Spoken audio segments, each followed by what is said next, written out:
religion? Is there anything? Okay, we can do that, but I'm any going other? with the flow, though. So Yeah. Are there any other things you? People often lose interest on the religion topic, right? I'm just being honest with we you. can keep it quick too. Also, if that's a concern.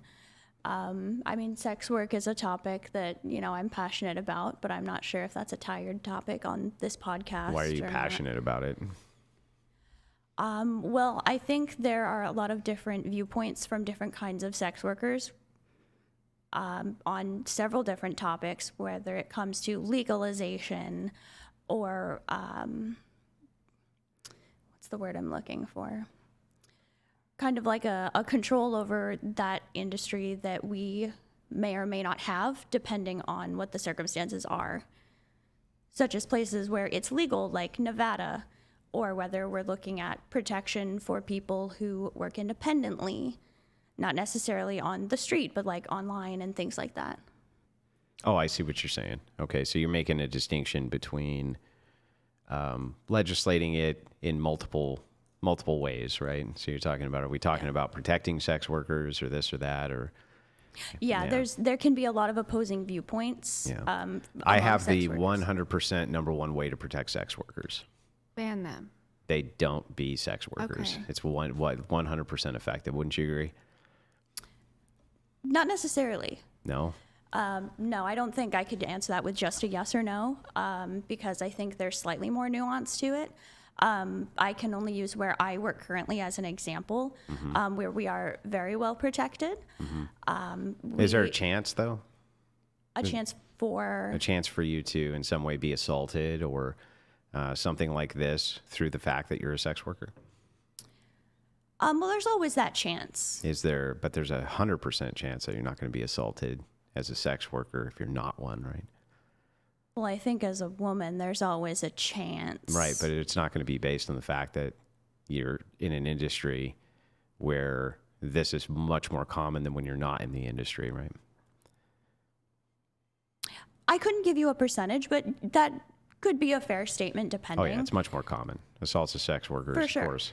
Yeah. Because I can only speak on where I work. The security is great. We all have business licenses. We receive testing once a week. We're background checked by the county, whether that be a sheriff's department or a police department. It depends on your Is this one of the ranches? Yeah. Yeah, okay. Gotcha. So the thing is like, my understanding in those places, they have like literal guard dogs that they patrol the perimeters with. They have armed security. I don't know if that's true or not. This is just what I'm told, right? So I'm sure security there is, bar none, fantastic. Do you ever go into a room with a John alone? Yeah. Do you do that as part of your daily course? I don't understand. When you go into a room with a John alone, right? Is that part? Would you consider that a routine part of your job? Yes. Yeah. So then do you usually know these Johns? No. No. Okay. So then what you're saying is that yes, this place is really well guarded until you go into a room by yourself with a John, right? And then you engage in sexual activity, and your chances there of being abused obviously are significantly higher than if you were not in the room with the stranger having sex with them, right? Yeah, I would say it also depends on what kind of services you're offering as well. That can make a big difference in what Just I being would in the consider room. the odds. But just like being in the room with the John doing anything sexual is going to increase your chances of being assaulted, right? That chance is always there. Yeah. So I have my 100% foolproof way to make sure that you, because I care about you, never get assaulted again, is that you never do sex work. And then I can guarantee that you'll never be in a room with a strange man again, unless it's by some volition of your own, not because you need money, where that man will assault you. What about OnlyFans, though? What about it? So, I mean, obviously there is a point, in-person sex work, you're alone with a random man. That can be scary. OnlyFans, though, how can that be dangerous? Parasocial relationships. So, Okay. But that so let's see if we can happen- untangle this, right? I'm positive, right, in my streaming career, I have at least some people who probably have a parasocial relationship with me. You know what that term means, right? Yeah. Yeah. There's nothing I can do about that. That's going to come with the territory. So the only thing I can do is be as responsible as I possibly can do or be by, if such a relationship bubbles and I can see it, by putting the kibosh on it, right? Right. Saying things like, I'm not your friend, I'm not your buddy, right? I'm just an entertainer. You happen to be a fan, right? This parasocial kind of relationship. Not that I haven't had fans that have become friends, because I have. Right. But I'm just saying, generally speaking, I try to put the kibosh on that immediately, right away. From your angle, though, right? A parasocial relationship is going to be way, way more likely because of the nature. Sure. Yeah. Because of the nature of what you're doing. But So that puts you at a higher elevated risk in comparison to even other people in similar Definitely. industries. But I also I don't use my my name or anything, my real name. So And do you think that would stop people? I think it would make it a little bit harder. Sure. Sure. But I mean, I've been doing it for a while. I think some people definitely do have a parasocial relationship with me. I was just watching a story this morning. There was a guy, I don't remember his name, but he was like a bald dude, and he developed a parasocial relationship with an OnlyFans girl, and he began to spend his family's credit card money. I think I've seen that. Yeah, started spending his family's money on her. He became completely obsessed. He became totally irate, and when they tried to put the kibosh on the relationship, he was so invested that he actually murdered his entire family in order to continue this relationship. Right. Now, I'm willing to grant, right, that there are musicians and other people out there who are so ridiculously famous that there's deranged fans who would do something similar with them and they're not in sex work. I'm just stating that the chances of it are way higher in Okay. your industry. And wouldn't that be part of my responsibility as well, though? Like being on the internet to make sure these people don't get connected to me in that way or attached to me in that way? Because I do try. Well, I think the to- nature of what you do is to try to create this kind of relationship literally on purpose. So, and this Okay. is all by the nature of the work itself. It's not saying, so I'm going to try to be charitable here. I think you try to divorce yourself. What's your name? I'm sorry. Savannah. Savannah? Savannah. Savannah. That Savannah, the person's trying to divorce herself from Savannah, the sex worker. These are two different people. When Savannah, the sex worker, is doing sex work, that's not really who she is. She's this whole other person who likes flowers and unicorns and pretty nails or whatever the fuck it is, right? Like whatever that person is not this person. But this person who does do the sex work is being provocative, trying on purpose to be seductive, trying on purpose in order to make a person feel a certain way, a certain connection, so that they open up their wallet and give you money, Okay. right?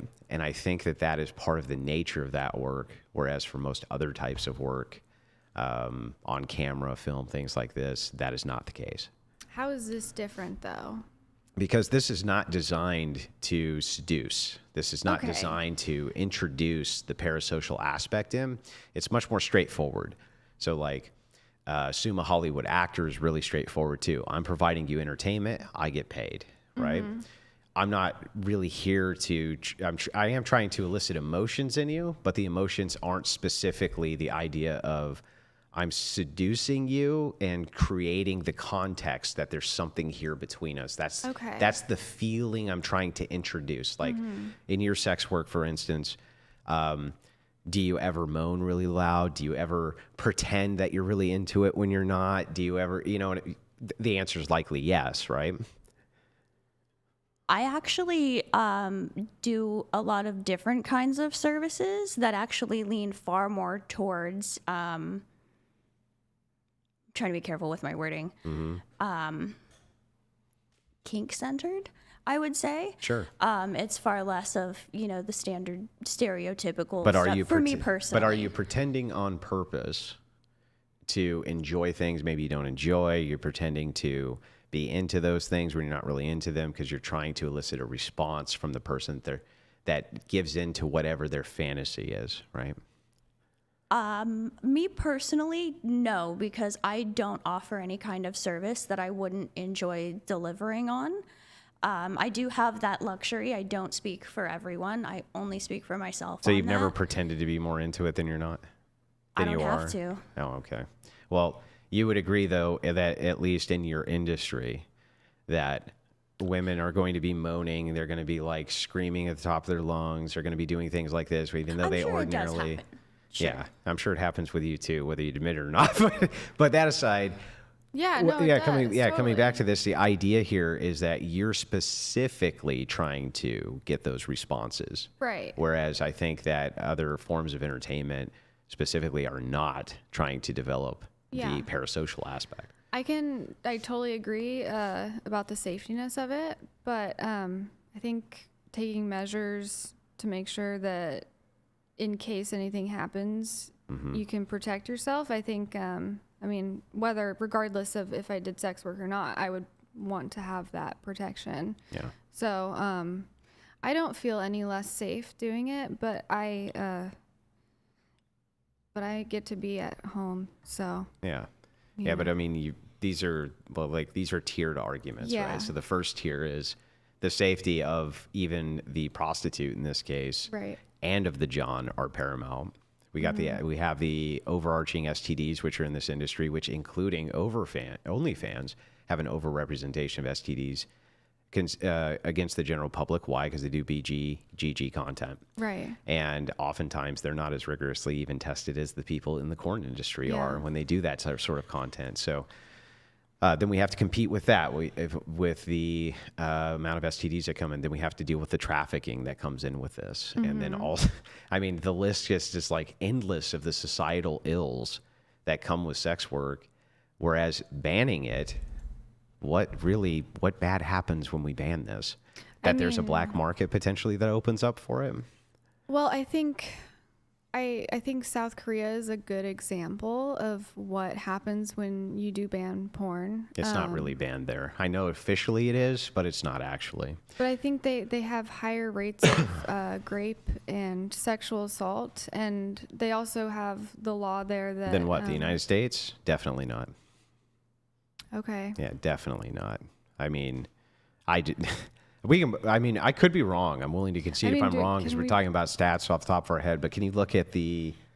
It's hard to pull Yeah, things up. yeah, I see. I Yeah. see. Okay. Well, I'm willing to concede if I'm wrong on that, but I would find it like kind of stunning if it was the case, or Okay. if that was the case and there wasn't at least underlying reasons for it that aren't as obvious as what you're portraying, right? okay. So, but yeah, it is true that in South Korea it is banned, but it's not IP banned really.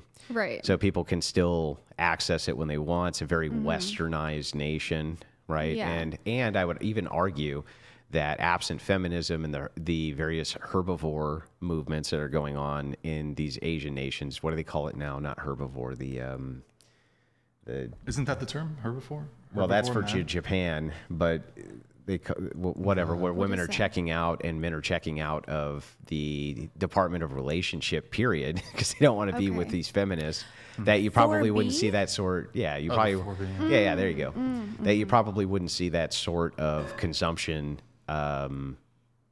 Even the IP ban consumption, you probably wouldn't see that. So there's other things that are going on in South Korea, which I would contribute to other crises which are happening there, not because of Not just because corn of being porn. banned. Oh, Yeah, corn. that's actually a very popular position there, by the way, to keep it banned. Right. Like people I'm reintroduce sure. trying to get it approved again, and it just gets smacked down every time. So Yeah, I think that there could be some regulations when it comes to corn in America. okay, well maybe we can get agreement then. Okay. So maybe we can find some agreement here. Here's my perfect compromise plan, right? Okay. You have to show ID. Yeah, You have to upload ID in order to get on a corn website. I agree. Have to. I agree. Okay. Period. And there needs to be some sort of verification there I for agree that. with that. Yeah, you agree with that? Yeah, I do agree with that. What do you think will happen to the market though? When Well, that the thing happens? is that OnlyFans already does that. So nobody can get on to my OnlyFans unless they upload their ID that says that they're 18 plus. So, Mm-hmm. but as for Pornhub and that I don't know. I've The never really age, looked the at- next thing I would implement is that at the very least, the age of sex work needs to start at 26. 26. Yeah. Okay. So if we began alcohol, if we raised the age of alcohol to 21, this is arbitrary, but we just think, well, you're probably not responsible enough to have a drink or a cigarette until you're 21. We can kind of arbitrarily set it forward from there, right? I think Yeah. that this is a huge decision that 18, 19, 20, 21-year-olds probably shouldn't make. So let's make it 26. Okay. Would that work? No. No, not gonna like that part. Well, I see where you're coming from, but I do think when it comes to stuff like OnlyFans, like that has not been detrimental to my career, my schooling, or anything. And I started that when I was 20 or 21. I Yeah, can't but it's not remember, about so- you. Well, yeah, but obviously this is It affects you, my example. but it affects me. It affects him. It affects everybody, right? All societal ripples are that way. So Right. the question is like, should I have a say? Yes.